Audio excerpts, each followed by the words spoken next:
Hello बच्चों, welcome back to my YouTube channel maths by Akash sir. हम लोग पढ़ रहे थे बच्चों प्रायिकता, और प्रायिकता में हम लोगों ने पहला टॉपिक सह प्रतिबंध प्रायिकता मतलब कि कंडीशनल प्रोबेबिलिटी पढ़ी थी और उसके फॉर्मूले जानने थे, और उससे रिलेट करते हुए 2-3 क्वेश्चन भी हम लोगों ने पढ़े थे।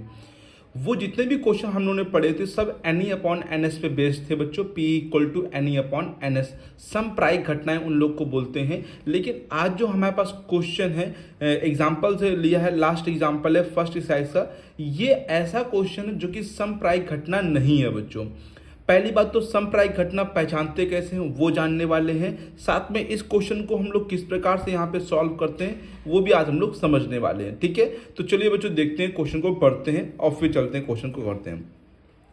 एक सिक्के को के उछालने के परीक्षण पर विचार कीजिए। एक सिक्के को उछालने के परीक्षण पर हम लोग को विचार करना है। यदि सिक्के पर चित्र प्रकट हो तो सिक्के को पुनः उछालें। मतलब यदि सिक्के पर चित्र हो तो सिक्के को पुनः उछालें, परंतु यदि सिक्के पर पट प्रकट हो तो पासे को फेंकें।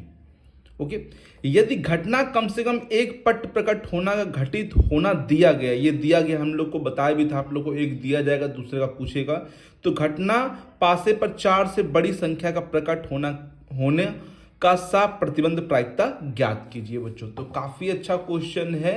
पहले ये समझिए समप्रायिक घटना क्यों नहीं है बच्चों। यहाँ पर आप लोग देखिए, पहले ये लोग एक सिक्का उछाल रहे हैं, ठीक है, एक सिक्का। तो सिक्के में क्या होता है, 2 पॉसिबिलिटी होती हैं, या तो हेड आएगा या तो क्या आएगा, टेल आएगा, या तो चित्त आएगा या तो पट आएगा। हेड को चित्त बोलते हैं, टेल को पट बोलते हैं।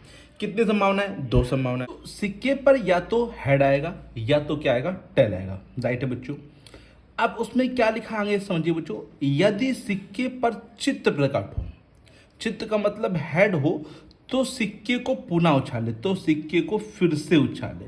तो अगर हम सिक्के को उछालेंगे तो हो सकता है कि हेड जब आया है उसके बाद सिक्का फिर उछालेंगे, हो सकता है फिर से हेड आ जाए या हो सकता है टेल आ जाए बच्चों। राइट है, समझिए ये है कॉइन सिक्का। इसमें कितनी संभावनाएं आने के लिए, 2 संभावनाएं, या तो हेड आएगा या तो टेल। इसके बाद फिर सिक्का उछाला गया तो फिर ठीक है, 2 संभावनाएं, या तो हेड या तो टेल। अभी तक सब में संभावनाएं देखिए 2-2 हैं, ठीक है, किसी में भी ज्यादा नहीं है, सिर्फ 2-2 संभावनाएं। लेकिन उसके बाद क्या लिखा पड़ी, यदि सिक्के पर पट प्रकट हो तो एक पासे को फेंके। अगर सिक्के पर पट आ गया है तो फिर एक पासा फेंकिए, और पासे पे या तो 1 या तो 2 या तो 3 या तो 4 या तो 5 या तो 6 आ सकता है बच्चों। मतलब यहां संभावनाएं जो हो गई हैं वो 2 नहीं 6 हो गई है। तो इसका यह मतलब हुआ कि ये सांप्रायिक घटना नहीं रही, क्योंकि सांप्रायिक घटना वह घटना होती जिसके जो संभावनाएं होती वो हर समय समान रहती हैं। जैसे यहाँ पे सिक्का उछाला तो 2 संभावनाएं, उसके बाद भी सिक्का उछाला 2 संभावनाएं, यहाँ पर भी अगर सिक्का उछालते तो 2 संभावनाएं, अगर मान लीजिए या 2 बार उछाले 3 बार, उससे कोई दिक्कत नहीं। लेकिन सिक्के को ही उछाले या चीज ऐसी कोई चीज उछाले जिसमें केवल 2 संभावनाएं ही हो तो वो समप्रायिक घटना कहलाती है। बट इस पासे के अंदर 6 संभावनाएं आ गई, मतलब ये समप्रायिक घटना नहीं है, और इसमें एनी अपॉन एन एस हम लोग नहीं लगा सकते हैं बच्चों। राइट है, क्या ये बात सब बच्चों को आ गई समझ में? सभी लोग को आ गई होगी, उम्मीद है बच्चों। तो इसको समझने का थोड़ा सा और प्रयास कीजिए। एक बार मैं फिर से बता देता हूँ सिंपल तरीके से, कि अगर किसी भी घटना में जितनी भी संभावनाएं, और उस घटना की संभावना हर समय मतलब हर टाइम सेम होनी चाहिए। अगर संभावनाएं कम या ज़्यादा होती हैं तो वो समप्रायिक घटना नहीं कहलाएगी। जैसे यहाँ पर देखा, पहले मैंने सिक्का उछाला तो 2 संभावनाएं, उसके बाद भी सिक्का उछाला तो 2 संभावनाएं, बट पट्ट वाले में 6 संभावनाएं आ गई, क्योंकि पट्ट वाले केस में हम लोग पासे को उछाल रहे, तो वो समप्रायिक घटना के अंदर नहीं आ सकता है बच्चों। ठीक है, तो इसका सैंपल स्पेस पहले आप लोग समझिए बच्चों। यहाँ से हम इसको हल करते हैं बच्चों। इसका सैंपल स्पेस, जिसको हम लोग एस से कहते हैं, प्रतिदर्श समष्टि बोलते हैं बच्चों हिंदी में, सैंपल स्पेस।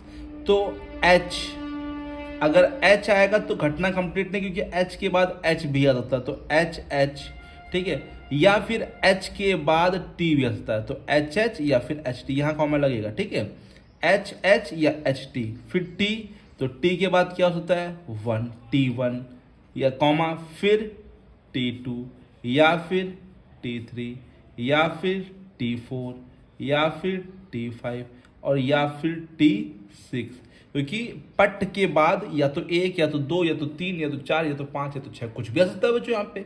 ठीक है, तो T1 T2 T3 T4 T5 T6 ये आ सकते हैं बच्चों।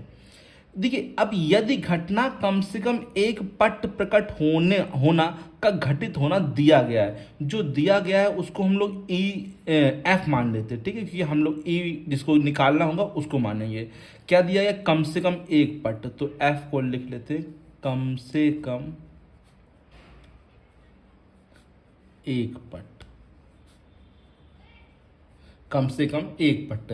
तो कम से कम एक पट का मतलब मैंने आपको कल ही बताया था जब मैंने इसी फर्स्ट क्लास ली थी। कम से कम का मतलब होता है कि एक पट तो होना चाहिए, एक से ज़्यादा भी पट हो सकते हैं, लेकिन यहाँ पर एक से ज़्यादा पट है नहीं। जितने पट हैं वो सब लीजिए। यहाँ पे देखिए HT राइट है, T1 ठीक है, T2 T3 T4 T5 है ना, सब में पट है T6।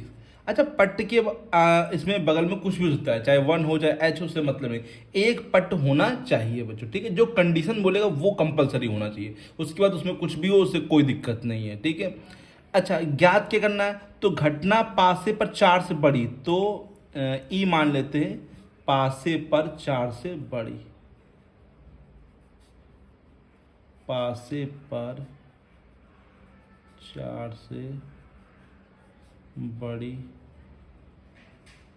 संख्या। पासे पर 4 से बड़ी संख्या कौन कौन सी हो जाएगी? देखिए T1 T2 T3 तो बड़ी नहीं, 4 से बड़ी।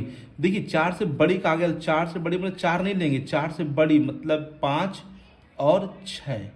ठीक है, T5 और T6 राइट है बच्चों। इतना आ गया सभी लोगों को समझे? मतलब हमें ई की प्रायिकता ज्ञात करनी है और एफ हम लोग को दे रखा है, तो ई की प्रायिकता अगर हम लोग को ज्ञात करनी है और एफ दे रखा है, तो फॉर्मूले के अकॉर्डिंग यहाँ बन जाएगा P E intersection F upon में पी एफ। ठीक है, P E intersection F upon में पी एफ, ये बन जाएगा। अब हम लोग कैसे निकालते थे? याद होगा कि फिर एलिमेंट गिन के अपॉन में टोटल करते थे, लेकिन ये समप्रायिक घटना तो है नहीं, तो इसमें कुछ तो अलग होगा। तो हम पहले आप लोग को इसकी प्रायिकता निकाल के दिखाते हैं और फिर इसकी प्रायिकता निकाल के दिखाते हैं, फिर क्वेश्चन करते हैं। ठीक है, तो पहले ई इंटरसेक्शन एफ क्या होगा ये समझिए। ई इंटरसेक्शन एफ का मतलब है जो ई और एफ दोनों में मैच करे। ई और एफ में क्या मैच कर रहा है? देखिए बच्चों, T5 मैच कर रहा है, ओके, T5 और T6 भी यहाँ पर क्या मैच कर रहा है बच्चों? मैच कर रहा है। ठीक है, T5 और T6 यहाँ क्या कर रहा है बच्चों? मैच कर रहा है। ठीक है, अब मैं इसको इधर कर देता हूँ। पहले इसकी प्रायिकता, प्रायिकता ऑफ ई इंटरसेक्शन एफ, समझिए ध्यान से। अब ये मत करना कि दो एलिमेंट है, दो अपॉन में ये इसमें नहीं लगेगा, एन अपॉन एन एस नहीं लगता है।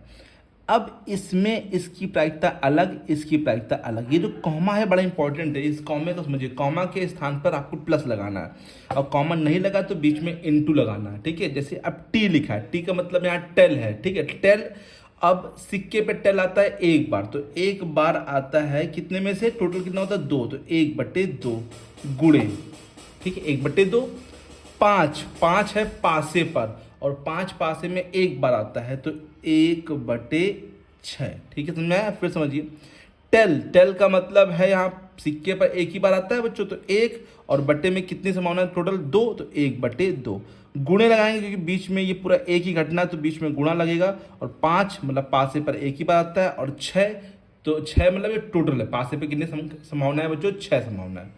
फिर यहाँ प्लस, क्योंकि कॉमन लगा दूसरी घटना तो प्लस, टी फिर से तो 1/2, फिर ये 1/6। ठीक है, तो ये 1/12 1/12 1/12 प्लस 1/12। ठीक है बच्चों, तो कितना हो जाएगा? ये 2/12 हो जाएगा, 2/12, जिसको हम लोग कट करके 1/6 लिख सकते हैं। ठीक है, जोड़ दिया बच्चों, क्योंकि 12 सेम था, तो 1 1 2 2/12 और 1/6। अब यहाँ पी एफ, अब हम लोग एफ की प्रायिकता पे गौर करेंगे। यहाँ पे समझेंगे एफ की प्रायिकता किस प्रकार से निकाल सकते हैं। देखिए समझो, एच और टी, एच का मतलब एच एक ही बार होता है और टी भी एक ही बार होता है, तो 1/2 हेड की प्रायिकता और टेल की भी 1/2 2 प्रायिकता बच्चों, राइट है, समझ में आया।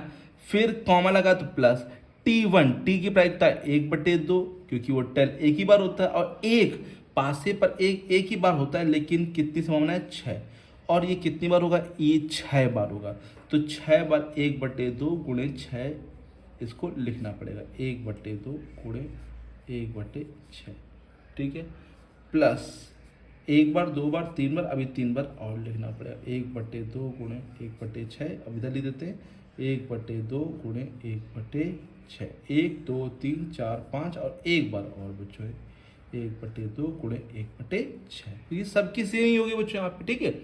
तो ये देखिए 1/4 आया, ये 1/12, 1/12, 1/12, तो कितना हो जाएगा 6/12, राइट है, कट कर लेंगे 1/2 हो जाएगा, ठीक है। लासा लेके मैं इसको इधर प्लस कर ले रहा हूँ, 4 लासा आएगा, तो 4 का मतलब यहाँ 1, और ये 2 दूनी 4, तो 2 एकम 2, तो कितना हो जाएगा 3/4, राइट है बच्चों। अब हम लोग क्या करेंगे, वैल्यू को पुट करेंगे, थोड़ा कॉपी को ऊपर कर लेते हैं बच्चों, ठीक है, दिखाई पड़ रहा सब बच्चों को, कोई दिक्कत तो नहीं, हाँ ठीक है। तो अब देखिए बच्चों, हम लोग प्रायिकता निकालेंगे PE/F, ठीक है, E/F निकालेंगे, तो इसकी जगह वैल्यू कितनी आई है 1/6, 1/6, ठीक है। ये PF प्रायिकता कितनी आई 3/4, 4 कहाँ पहुँच जाएगा सबसे ऊपर, तो 4/6 18, 2 से कट कर देंगे, 2 दूनी 4 और 2 नौइयाँ 18, ये इसका क्या हो जाएगा बच्चों, आंसर हो जाएगा PE/F। ई की प्रायिकता ज्ञात करनी है, F हम लोग को दे रखा है 2/9, राइट है बच्चों। किसी बच्चे को प्रॉब्लम तो नहीं है, हो सकता है बहुत से बच्चों को भी प्रॉब्लम हो रही है, तो प्लीज़ कमेंट बॉक्स में लिख के बता दिया करें कौन सी प्रॉब्लम हो रही है, क्या आपको दिक्कत कर रहा है। वैसे मैंने ट्राई तो किया है, हर एक चीज़ आप लोग को बिल्कुल बेसिक समझाया है कि कोई दिक्कत ना हो, बस आप लोग को ये पता होना चाहिए ना कि पाँच से पर कोई संख्या कितनी बार होती है, एक बार होता है, 5 एक बार होता है, 6 एक बार, हर संख्या एक ही बार होती है बच्चों, ठीक है, सबका 1/6, और टेल हेड या टेल की प्रायिकता 1/2 होगी, ठीक है बच्चों। उसी के हिसाब, उसी से बेस लेके मैंने क्वेश्चन लगा दिया बच्चों, ठीक है। तो ये इस नियम से लगेगा बच्चों। अभी ये जो नियम लगाए ये सब में अप्लीकेबल हो, चाहे वो संप्रायिक हो असंप्रायिक हो, कोई भी घटना हो सब में अप्लीकेबल हो, तो इस प्रकार से लगा सकते हैं। हाँ, ये बड़ा होता है थोड़ा सा, तो इसलिए हम लोग एनी अपॉन, जैसे अभी आपने देखा यहाँ पे सब में सेम था, ये ऊपर देखिए सब में सेम, सिंपल आ गया बच्चों 2/12। अगर देखिए तो ये 2 ऐसे कर सकते हैं, लेकिन इसमें एफ में ये अलग घटना है, ये अलग घटना है, तो इसलिए यहाँ पर नहीं अप्लीकेबल हो पाएगा, तो इसलिए इसको इस प्रकार से ही करना पड़ेगा बच्चों। ओके बच्चों, सभी लोग को उम्मीद है समझ में अच्छे से आ गया हो। कोई दिक्कत अगर हो रही है तो प्लीज़ कमेंट बॉक्स में लिख के बताइए, मैं उसको अगेन बताऊंगा बच्चों, ठीक है। अब आप लोग को होमवर्क ये है कि फर्स्ट एक्सरसाइज आपको कंप्लीट करनी है बच्चों, प्रायिकता की फर्स्ट एक्सरसाइज अगर आप लोग कंप्लीट करिए, जो क्वेश्चन नहीं आ रहा तो उसका नंबर लिख के भेजिए, क्वेश्चन में कौन सा नहीं आ रहा, या अदर बुक, जैसे अभी हम बात कर रहे हैं NCERT बुक से, आपके पास कोई अदर बुक है तो उससे भी लगाइए और उसका क्वेश्चन लिख के भेज दीजिए बच्चों, अगर नहीं आ रहा आप लोग को, ठीक है, तो उसको मैं बता दूंगा। अभी फिलहाल NCERT लगाइए, NCERT कोई भी क्वेश्चन आपको नहीं आ रहा तो प्लीज़ बताइए, कोई एग्जाम्पल हो या कोई प्रश्नावली का क्वेश्चन है तो आप प्लीज़ भेज सकते हैं। ओके बच्चों, तो मिलते हैं बच्चों नेक्स्ट वीडियो में, हम लोग पढ़ेंगे नेक्स्ट इंपॉर्टेंट टॉपिक जो कि है स्वतंत्र घटनाएं और पराश्रित घटनाएं बच्चों, ठीक है, तो उसको भी जानेंगे, काफ़ी इंपॉर्टेंट उसके अच्छे अच्छे क्वेश्चन है। तो मिलते हैं बच्चों नेक्स्ट क्लास में, तब तक के लिए thank you so much and keep learning and keep practising.